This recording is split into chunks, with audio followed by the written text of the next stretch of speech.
മേടിച്ചോ. Best of luck. Thank you. പാലക്കാട്ടെ LDFന്റെ സ്ഥാനാർത്ഥിത്വം അടക്കം ചൂണ്ടിക്കാട്ടിക്കൊണ്ടാണ് കോൺഗ്രസ് എന്താ അവിടെ നിന്ന് മുസ്ലിം വോട്ട് കോൺഗ്രസിന്റെ ഇങ്ങോട്ട് പോരുമെന്ന്. അപ്പൊ ഞങ്ങൾ ജയിക്കും. നീ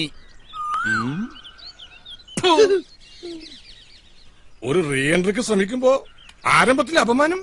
അപ്പൊ എന്താ അവർക്ക് പ്രയാസം? ഞങ്ങളല്ലേ ജയിക്കാം, BJP-യിലല്ലേ ജയിക്കാം. വോട്ടുകൾ ഭിന്നിക്കുകയും അങ്ങനെ BJP വിജയിക്കും. അത് ശരി, ഞങ്ങൾ UDF-നെ പിന്താങ്ങണമെന്നാണ് വേറെ പണി നോക്കുന്നത്.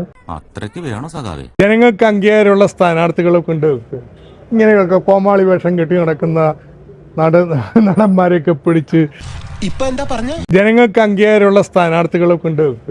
ഇങ്ങനെയൊക്കെ കോമാളി വേഷം കെട്ടി നടക്കുന്ന നടന്മാരെയൊക്കെ പിടിച്ച് ഒരു ദിവസം കൊണ്ടേ വെച്ചിട്ട് അയ്യോ ഞങ്ങൾക്ക് വോട്ട് കിട്ടുന്നില്ല, ഞങ്ങളുടെ വോട്ട് LDF ഭിന്നിപ്പിക്കാൻ പോണെന്ന് പറഞ്ഞു നടന്നിട്ട് വല്ല കാര്യമുണ്ട്?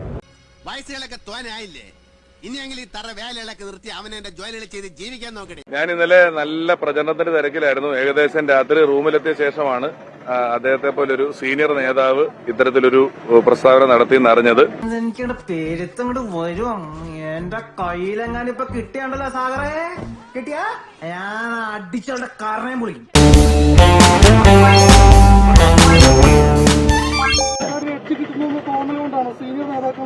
അല്ല, അവർക്ക് എന്ത് തോന്നലാണ് ഉണ്ടായെന്നുള്ളത് എനിക്കറിയില്ല. അവരുടെ എല്ലാ ഇതും സിനിമാ മേഖലയിലുള്ളവരും മത്സരിച്ചിട്ടുണ്ട്. പല മാധ്യമങ്ങളിലൊക്കെ അങ്ങനെ പറഞ്ഞു തന്നെ ഞാൻ കേട്ടു. എല്ലാ പാർട്ടിയിലും സിനിമാ താരങ്ങളും മത്സരിച്ചിട്ടുണ്ട്, വന്നിട്ടുണ്ട്. എന്തുകൊണ്ടാണ് അങ്ങനെ പറഞ്ഞതെന്നുള്ളത് എനിക്കറിയാം. ആൾക്ക് തീരെ വിദ്യാഭ്യാസം വിവരമൊന്നും ഇല്ലേ, വിഡ്ഢിത്തിരെ പറയുള്ളൂ, തെണ്ടി. ഇത്രയും നാടക കലാകാരന്മാര്, KPSC പോലെയൊക്കെയുള്ള ട്രൂപ്പുകളിലെ കലാകാരന്മാര് മൈക്ക് പോലും ഇല്ലാത്തൊരു കാലത്ത് ഒരുപാട് ഉത്സവപ്പറമ്പുകളിൽ പരിപാടികൾ അവതരിപ്പിച്ച് നാടകം നടത്തിയുമെല്ലാം ആ പ്രസ്ഥാനത്തെ അത്രയും മുന്നിലേക്ക് കൊണ്ടുവന്ന ശേഷം ഇവർക്ക് എന്നു മുതലാണ് കലയും കലാകാരനും ഒക്കെ ഇത്രയും കാണാൻ വയ്യാത്ത ആളാകുന്നത്? അത് അവനവനോടൊപ്പം നിൽക്കാത്ത എല്ലാവരും വെറുക്കപ്പെടേണ്ടതാണ് എന്നുള്ളൊരു പ്രത്യയശാസ്ത്രം ഇങ്ങനെ പ്രചരിപ്പിക്കുന്നത് എന്തുകൊണ്ടാണ് എന്ന് എനിക്ക് മനസ്സിലാകുന്നില്ല. സത്യം അതൊന്നും എനിക്കറിയാൻ മേല. ഇങ്ങനെ എന്തെങ്കിലുമൊക്കെ പറയുമ്പോഴേ എന്റെ മനസ്സിനൊരു സന്തോഷം ഉണ്ടാവുള്ളൂ. ഞാൻ എന്റെ സന്തോഷം നോക്കിയാ പോരെ. മാധ്യമങ്ങൾ എന്നുള്ള നിലയിൽ അല്ലെങ്കിൽ ഇവിടുത്തെ ജനങ്ങൾ എന്നുള്ള നിലയിൽ ആ ചോദ്യം ചോദിക്കുമ്പോൾ നമ്മുടെ കോൺഗ്രസ് ഭരിച്ച ഒരു ഇന്ത്യ അത്തരത്തിലുള്ള ഒരു അഭിപ്രായ സ്വാതന്ത്ര്യം എല്ലാവർക്കും നേരത്തെ കൊടുത്തിട്ടുണ്ട്. ആരെ പറ്റിയും അങ്ങനെയൊക്കെ പരാമർശങ്ങൾ നടത്താനുള്ള ഒരു അഭിപ്രായ സ്വാതന്ത്ര്യമുള്ള നമ്മുടെ നാടാണ്. അതുകൊണ്ട് തന്നെ ആ അഭിപ്രായ സ്വാതന്ത്ര്യം ഉപയോഗിച്ച് അദ്ദേഹം അത് പറഞ്ഞോട്ടെ എന്നാണ് എനിക്ക് തോന്നുന്നത്. കുഴപ്പമൊന്നുമില്ല. ആ സ്വാതന്ത്ര്യം താങ്കൾക്കും ഉണ്ടല്ലോ തിരിച്ചത്തരത്തില്. എനിക്ക് സംസ്കാരം കൂടി ഉണ്ട്.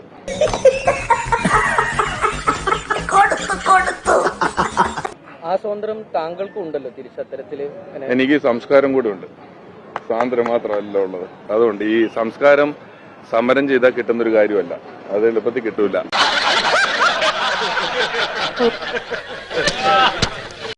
കിട്ടിയ മുതലും പലിശ ചേർത്ത് കിട്ടി. ആരും കണ്ടില്ല. വാ.